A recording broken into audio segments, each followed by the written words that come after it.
Syederalun, proses rehabilitasi dan perluasan Masjid Agung Darul Falah sampai saat ini terus dikebut oleh Panitia Pembangunan Masjid Kebanggaan Masyarakat Kota Langsa tersebut.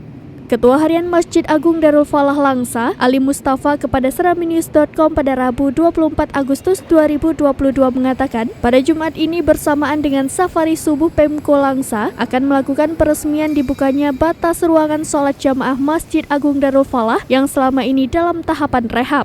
Peresmian dilakukan Wali Kota Langsa Usman Abdullah bertepatan dengan 3 hari menjelang berakhirnya masa jabatan sebagai Wali Kota Langsa.